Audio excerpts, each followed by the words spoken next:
నమస్తే, మీ పేరండి? గరుగ్ గోపి అండి. ఏం చేస్తారండి మీరు? వ్యవసాయం చేస్తాను. వ్యవసాయం చేస్తారు. రైతులకి ఈ ప్రభుత్వం ఎలా చేస్తుందండి? చాలా బాగా చేస్తుంది.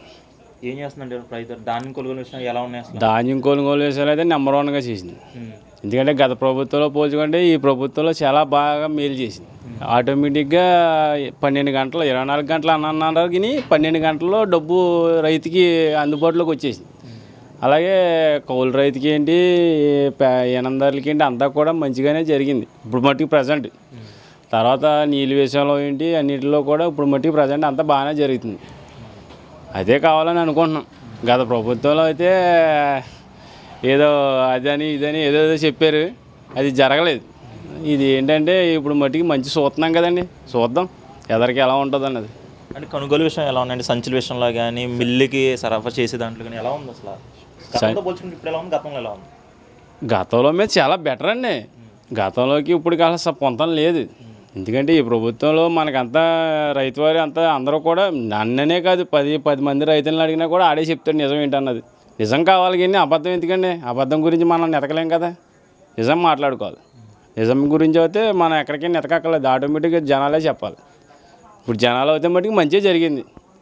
12 గంటల ధాన్యం పడేసింది. ఇప్పుడు అన్న బాకీలు ఉంటే ఇప్పుడు ధాన్యం డబ్బులు పడిపోయినాయి అంటే రైతులకి మరి అది మంచి కాదు. అది ఇంకేం చేస్తాడు రైతు? గతంలో ఎన్ని రోజులు పడేవండి డబ్బులు? గతంలో నాకు 2 నెలలకు పడ్డాయి. 2 నెలలకు కూడా పడతాయో పడవ కూడా నా ధీమా లేదు. నాకు ధీమా లేదండి. ట్రక్ సీటు స్లిప్ ఇచ్చేస్తాం బట్టి ఏ ప్రభుత్వాన్ని అడుగుతాం, ఎవరిని అడుగుతాం? దాని గురించి ఎక్కడ కలెక్టర్ ఆఫీస్కి వెళ్తామా లేకపోతే ఎక్కడికి వెళ్తామా, మేము మళ్ళీ పెట్టుబడులే పెట్టుకోమా? అలా జరగలేదు గత ప్రభుత్వంలో. ఇప్పుడు ప్రభుత్వంలో అయితే ప్రత్యేకంగా ఇప్పుడు మళ్ళీ పెట్టుబడులు పెట్టేస్తున్నాం. దాదాపు రైతు వారి ఎంతో కొంత ఊడుపులు ఊడ్చుకోవాలి కదండి, పెట్టుబడి కావాలంటే నేను అందరి దగ్గరికి ఎంత మట్టుకని వెళ్తాం? అదే మొన్న ప్రజెంట్ పడిపోయినాయి కాబట్టి ఆ డబ్బు పట్టుకుని మేము ఎదరికి వెళ్తాం. దాలో చూసుకుంటే వైసీపీ వాళ్ళు రైతులు పూర్తిగా మోసం చేసింది ప్రభుత్వం. రైతుకి అందించాల్సిన రైతు భరోసా అందించలేదని చెప్పి మొన్న 13 ధర్నా చేశారు కదా, దీనికోసం చేశారు. వైసీపీ వాళ్ళే చెప్పుకోవాలి ఈ సొల్లు. వైసీపీ వాళ్ళకి ఏం తెలుసండి రైతు గురించా? కాలువలు బాగు చేసాడా అసలు ఎవడన్నా? ఒక్క ఎదవైనా కాలువ బాగు చేసాడా? అయ్యే రామానాయుడికి వెళ్తే వైసీపీ ఇన్ఛార్జ్ కింద మన కౌరు సీన్కి ఇచ్చారు.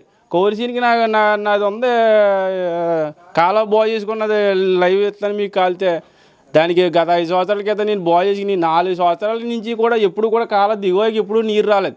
రామానాయుడు గారి దగ్గరికి వెళ్ళాం మేము మొన్న, ఇలాంటి పరిస్థితి అండి, ఇలా ఉందండి అంటే స్వాట్లో ఇరిగేషన్ పైకి ఫోన్ చేసి ఎక్కడికి రేపాక మొగ మరి శివదాన్ని చెక్కాలి కిందకి దిగువలో ముందరజెంట్గా కడనున్న రైతుకు కూడా నీరు అందాలి ఎకరా దాకా కూడా అని చెప్పి ఆయన అమ్మనే ఫోన్ చేసాడు.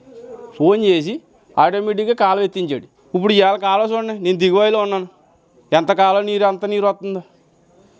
మరి ఈ ప్రభుత్వం ఎందుకు అబద్ధాలు? మళ్ళీ ఇప్పుడు అబద్ధాలు పెంటకోరు కాబట్టి ఆ సొల్లంతా ఎందుకు వాళ్ళకి? ఇప్పుడు పనికిరాని మాటలు మాట్లాడకూడదు, వాళ్ళు పనికొచ్చి చేయమనండి ఏదైనా సరే. చూసుకుంటే నిన్న పూర్తిగా కూటమి ప్రభుత్వం విద్యుత్ ఛార్జీలు పెంచేసిందని చెప్పేసి వైసీపీ వాళ్ళు ప్రతి నియోజకవర్గంలో ర్యాలీలు అయితే చేశారు. లేదా నిజంగా విద్యుత్ ఛార్జీలు పెరిగినాయి అంటారా, లేదా దాని వాళ్ళు నిరసన చేయడానికి గల కారణం ఏంటి? వీళ్ళే చెప్పాలి విద్యుత్ ఛార్జీ గురించి. అలా సామాన్యుడికి తింటా కూడలేదురా బాబు అలా లక్ష్మణ్ అని ఏడిచాడు మొన్నటిదాకా. కానీ ఇవాళ అందరికీ 4 మెతుకులు అందిస్తున్నారా అంటే ఈ ప్రభుత్వం బట్టి వీళ్ళు ఎందుకండి ఏడుతామా? వీళ్ళ పని వీళ్ళు చూసుకోమనండి. కూటమి ప్రభుత్వం ఎంత బంగారులా చేస్తుందో అందరికీ తెలుసు. వీళ్ళైనా చెప్పాలండి. వీళ్ళు మేకప్లు వేసేసుకుని ఎదకోళ్ళు చెప్పేస్తే సరిపోతుంది. అది రైతుకి తెలాలి. చిన్నకారుకు ఎవరికైనా మధ్య సామాన్య వ్యక్తికి న్యాయం జరుగుతుందిరా అంటే అది కూటమి ప్రభుత్వం వల్లే జరుగుతుంది. దానివల్ల ఏం అవ్వదు. వైసీపీ వచ్చి ఏమీ మనల్ని ఏం చేయలేదు. దాని మట్టిగా అది పని చేసుకుని పోయింది అంతే. మరి గతంతో పోల్చుకుంటే ఇప్పుడు విద్యుత్ ఛార్జీలు ఏమి పెరిగినాయి అంటారా? విద్యుత్ ఛార్జీలు అనేది పెరిగినాయి అంటే ప్రజెంట్ అయితే పర్వాలేదు, అలా జరుగుతుంది. ఎంత పెరిగింది ఏంటంటే ఇప్పుడు వచ్చిన 4 నెలలు ఏం తెలిసిపోద్దండి. ఇప్పుడు వాళ్ళు పెంచిందే కదా వీళ్ళు కొనసాగిస్తున్నారు, ప్రత్యేకంగా ఏం పెంచలేదు కదా వీళ్ళు పెంచింది ఏంటి, ఏం చేశారు? నువ్వు వదిలేసిన అభివృద్ధి సంక్షేమాలన్నీ వీళ్ళ చేస్తున్నారు. దాని గురించి మీరు మళ్ళీ వంకలు పెడతామేంటి? మీరు చేసే పని మీరు చేయండి రా బాబా, చేసేవాడిని చేయనివ్వండిరా. ఎందుకురా మా ప్యానల్ తీస్తారా? సామాన్యుని బతకనివ్వండిరా, మీరు మా ప్యానల్ తీయకండి రా. ఇప్పుడు ఏదో జరుగుతుందో జరిగే వాళ్ళని బతకనివ్వండిరా. మళ్ళీ మీరు కూటమి మీద పడి మొత్తం వచ్చి నిధులు కూడా బయట నుంచి వచ్చి నిధులు కూడా ఆపుతం కోసం ఇది. ఇప్పుడు నీదంటే నా మీద నీ బురద జల్లికి నీ మీద నీ బురద జరుగుతాం కాదు. నువ్వు అందరూ ఎలా చేస్తున్నారో, సామాన్యుడు ఎలా బతుకుతున్నాడో చూడండి. అందుకని రాజకీయ పరంగా సామాన్యం తీసుకొచ్చి దీంట్లో పెట్టేస్తే ఆడు నలిగిపోడా ఎందాకండి ఇది. మేము వెళ్ళి ఆ ప్రతి ఒక్కరి దగ్గరికి వెళ్ళి మేము పోగలాడలేం కదా. నా పని ఒకటికి నా కుటుంబం నేను సంపాదించుకుంటాను, నా పని నేను చూసుకుంటాను. అలాగే వాళ్ళ పని వాళ్ళు చూసుకుంటున్నారు. వాళ్ళని చేయనివ్వండి మీరు వాళ్ళ దగ్గరికి వెళ్ళిపోయి మీరేంటికి మళ్ళీ తొక్కలో కూటమి తొక్క ఇవన్నీ ఎల్లటికి ఎలబడి పెడతారు ఎందుకు? మీ పని ఏదో మీరు చేయండి రా బాబా. వాళ్ళ పని ఏదో వాళ్ళు చేస్తున్నారా? అది జరిగేది. ఈసారి ఎలక్షన్ వస్తే 2027లో జమిలీ ఎలక్షన్ వస్తే ఈసారి మా ప్రభుత్వం వస్తుందని చెప్పి జగన్మోహన్ రెడ్డి అంటాడు. దాని నుంచి అంటారు వాళ్ళ మట్టిగా వాళ్ళు ఏదో చేసుకోనివ్వండి. ఇది జరిగేది అలా జరుగుతుంది. రాడని అనలేదా?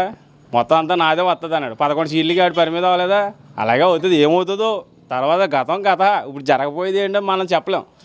జరిగేదాన్ని మటుకు పరిపాలన మటుకు బంగారులో ఉంది. ఇప్పుడు జరిగేదాన్ని చూద్దాం.